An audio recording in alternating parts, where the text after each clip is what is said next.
안녕하세요. 교육업 창업의 현실적인 가이드를 제시하는 교창소의 박 소장입니다. 오늘은 교육원 운영에 있어서 가장 중요하다고 해도 과언이 아닌 상담에 대해서 이야기해 보려고 합니다. 원장님들, 상담 정말 어렵죠? 열심히 설명했는데 등록은 없고 다녀간 학부모는 연락이 끊기고, 그런데 사실 상담만 제대로 해도 신규 입회는 자연스럽게 늘고 탈회는 확실하게 줄어듭니다. 오늘 영상에서는 상담 절대 실패하지 않는 6가지 원칙에 대해서 알려드리겠습니다. 이 6가지만 지키면 상담 성공률이 2배 이상 올라가는 걸 느끼실 수 있을 거예요. 가장 먼저 생각해 봐야 되는 것은 상담은 뭘까 하는 것입니다. 뭐지? 이론만 말하려고 하나? 이렇게 생각하셨나요? 아닙니다. 모든 행위에는 목적이 있죠. 목적은 그걸 해야 하는 이유이기도 합니다. 여기서 말하는 정의는 상담의 목적입니다. 많은 원장님들이 상담을 좋은 대화라고 착각하십니다. 하지만 상담의 본질은 행동의 변화입니다. 상담의 목적은 단 2가지예요. 신규 등록을 유도하는 것, 그리고 기존 학부모의 탈회를 막는 것. 이 2가지를 항상 머릿속에 두고 상담해야 합니다. 학부모와의 대화가 아무리 길어도 등록으로 이어지지 않으면 그건 실패한 상담입니다. 상담 전에는 꼭 스스로에게 질문하세요. 오늘 이 상담의 목표는 뭔가? 목적이 명확해야 상담의 방향이 흔들리지 않습니다. 2번째 원칙은 학부모의 니즈 파악입니다. 상담에서 가장 먼저 해야 할 일은 듣는 것입니다. 많은 원장님들이 프로그램 설명부터 시작하시지만 학부모는 자기 이야기를 들어주는 원장님에게 마음을 엽니다. 학부모는 교육원을 매 순간 선택하죠. 그럼 입장을 바꾸어서 우리가 선택할 때 어떤 마음인지 한번 볼까요? 원장님이 옷을 사러 갔어요.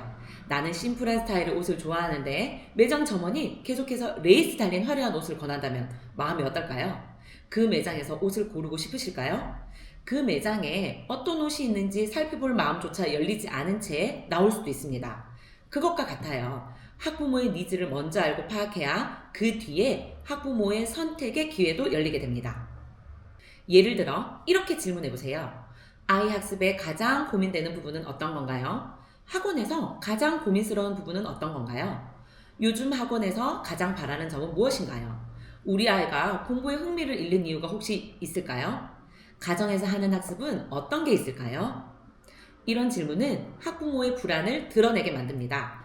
그 불안이 바로 우리가 해결해 줄 수 있는 니즈가 됩니다. 그 니즈에 맞추어서 상담하기만 하면 됩니다. 니즈 없는 상담은 등록으로 이어지지 않습니다. 3번째 원칙은 공감입니다. 사실 상담은 설득이 아니라 공감의 예술이에요. 또 입장을 바꿔볼까요? 아까 옷가게로 돌아갑니다. 심플한 옷을 좋아한다는 정보를 점원이 알고도 계속해서 레이스 달린 옷이 잘 어울린다 이렇게 설득한다면 어떨까요? 원장님들은 어떤 걸 선택할 때 공감을 받고 싶으세요? 아니면 설득을 당하고 싶으세요? 학부모는 논리보다 이해받는 느낌을 원합니다. 그럴 수 있죠. 저도 아이 키우는 엄마로서 정말 공감이 됩니다. 이런 한마디가 신뢰를 쌓는 첫걸음이 됩니다.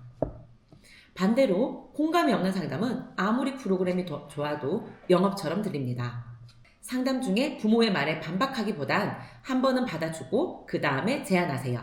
예를 들어 네, 어머님 말씀처럼 요즘은 학습 습관이 정말 중요하죠. 그래서 저희도 이번 달부터는 아이들의 자기 주도 시간을 늘렸어요. 이렇게 말하면 공감과 전문성을 동시에 전달할 수 있습니다. 4번째 원칙은 비전과 희망을 제시하라입니다. 상담은 문제 지적이 아니라 희망 제시로 끝나야 합니다.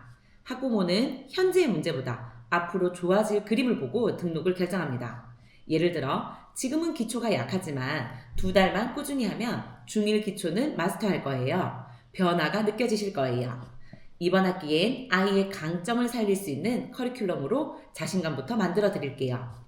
이런 말이 부모 마음에 기대감을 심습니다. 상담은 언제나 희망적인 메시지로 마무리해야 한다는 점 꼭 기억하세요.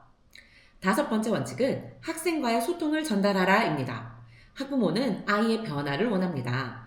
아이의 변화를 학생의 성적이나 교재만으로 온전히 느낄 수 없을 경우도 있죠. 그럴 때에도 탈의는 막아야 하잖아요. 그럴 때 더 좋은 상담 방법은 바로 아이와 교사와의 소통을 전달하는 것입니다.